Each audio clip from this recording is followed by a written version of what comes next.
When I was still working on my master's, I landed a job working part-time at a paper. It was a small-time outlet, and I mainly applied because I enjoyed writing, and it was easy, part-time work. I wasn't serious about becoming a journalist at all.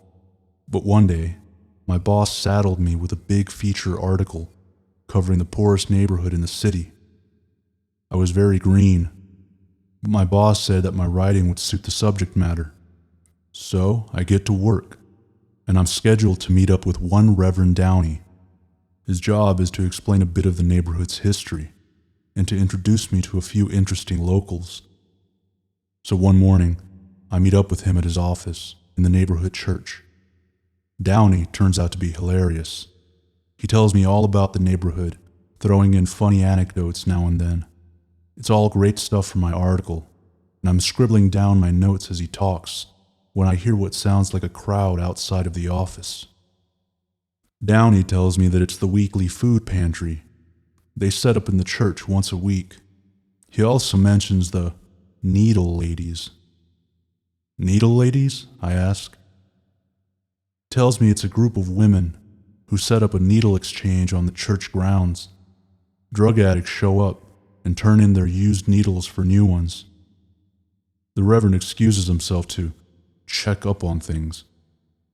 Meanwhile, I get up to stretch my legs. I step out of the office, where a crowd of women and children are bustling about. They're picking out canned items set up on tables inside the church. On the far side of the church is a doorway that looks out into a courtyard. Through it, I can see Downey talking with the needle ladies as they set up tables outside. I'm watching the druggies forming a line in front of the tables. Their eyes look dead. I feel a tug on my shirt, and I look down. There's a little black boy looking up at me, a giant smile on his face. "They got a nothing man buried outside," he says. At first I think he says muffin man. "Excuse me?" I ask. "A nothing man," he repeats. I can see everything from my window. They made him inside the church, and then they took him outside and buried him. He points behind me and says, "Right over there." I turn around to see Reverend Downey walking back inside. He says in his big warm voice, "Come on out. I want you to meet someone very special." I turn around to say goodbye to the little kid, but he's gone. Outside, Downey introduces me to Grandma Kane, who's raising 4 grandchildren by herself. The children all have AIDS, Downey tells me. Grandma Kane and the 4 children live in a tiny room in a rundown apartment building down the street, and I walk back there with them to do a short interview. The apartment building is a mess. The elevators don't work. Parts of the ceiling are missing. There are holes in the walls exposing the wiring underneath. There's no air conditioning, and it's the height of summer. So we're boiling as I'm interviewing Grandma Kane next to an open window. They don't all have AIDS, she tells me of the children. Just 3 do, and 1 don't. Apparently their mother was a heroin junkie who spent most of her life in and out of jail. She basically whored herself out for drug money, so all of the children have different fathers.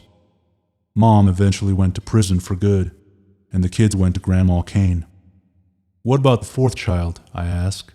"The one who doesn't have AIDS?" "The oldest," Grandma Kane tells me.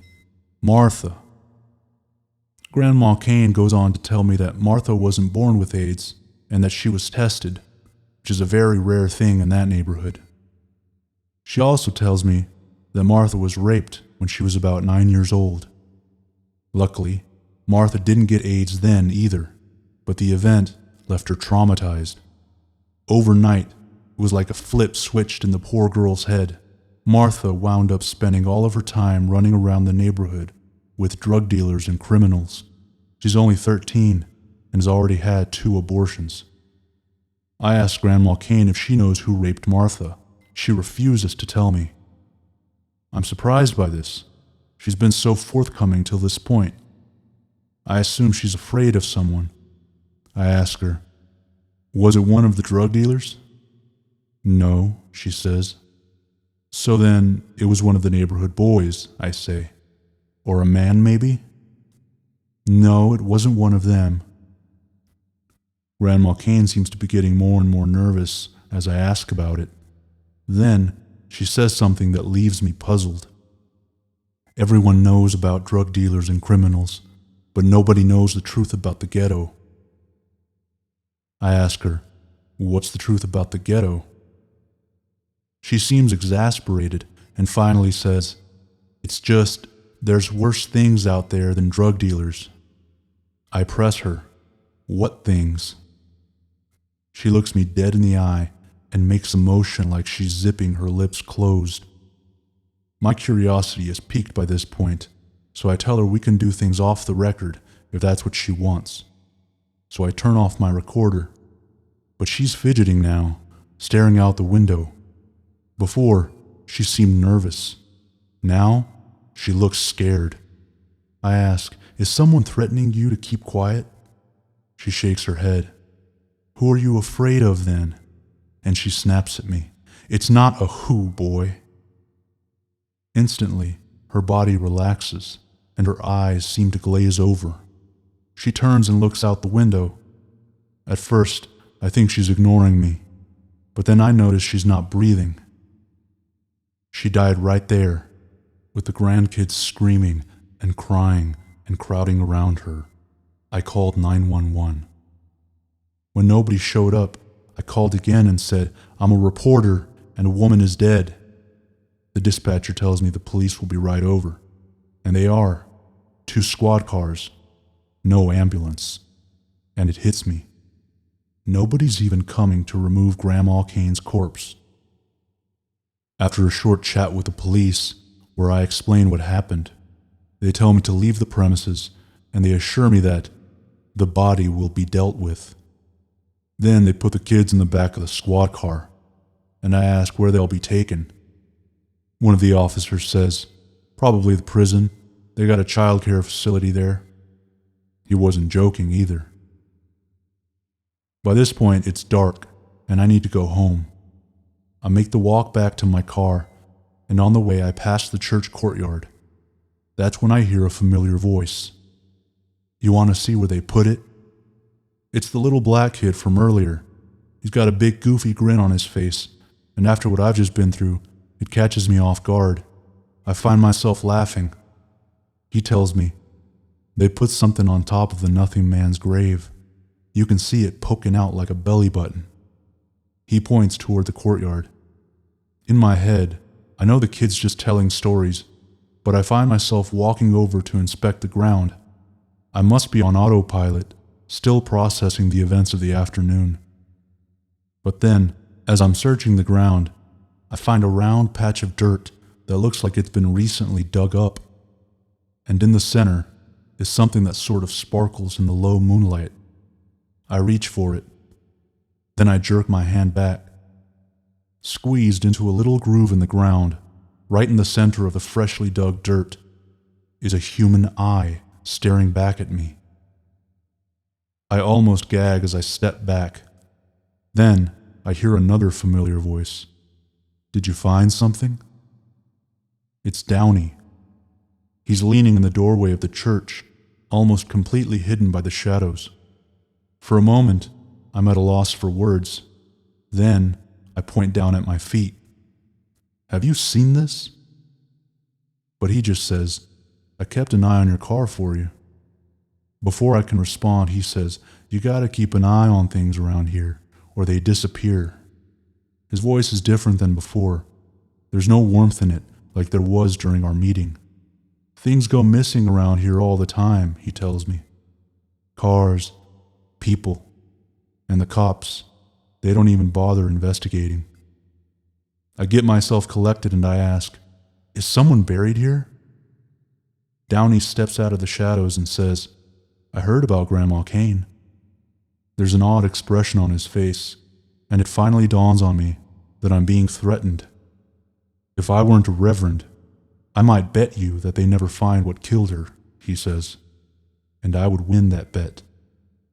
Who the hell is buried here, Reverend? I ask. It's not a who, he says. It's a what. I'm beginning to feel nauseous now, and dizzy. Reverend Downey says, and you're going to find out just what that is if you don't step back from that goddamn grave. He reaches for my hand and yanks me back, away from the ring of freshly dug dirt and away from the eye in the ground. The dizziness and nausea go away instantly. I notice then that the Reverend is sweating heavily. His hand is on his chest, his fingers searching for his crucifix. He tells me, "Get on home now." And I notice a strange sound. It's an odd humming. It seems to be coming from beneath the ground. I don't even think twice. I scramble from my car, fire the ignition, and peel out, away from the church and out of the neighborhood. As I'm driving, I pass Grandma Kane's apartment building. Glancing up at her small window, I can still see her dead body sitting up in its chair. I'm not sure if it was my imagination, or the shadows, or the fear, but it looked like it was missing an eye. Needless to say, these events shook me. I wasn't sure what I was supposed to do about the article. In the end, I wound up taking the easy route and writing a feature piece like I was asked to do, focusing on the emotional struggles of living in the ghetto, ignoring all of the truly disturbing things I'd seen. I spoke to a local poet and a few recovering drug addicts to build my piece, but I steered clear of the church and of Reverend Downey. But during my interview with the poet, I couldn't help but bring something up. He was a very knowledgeable historian of the neighborhood, and I asked him if he had ever heard of something called the Nothing Man. His reaction left me wondering. There was a flash of recognition in his eyes, but he insisted I only know it by name. He said it was an old urban folktale popular in the neighborhood long before he had been born, and it was now largely forgotten. He said, "It's something you might have heard kids talking about during the Depression, a spooky story they told to scare each other. But beyond that, I have no earthly idea."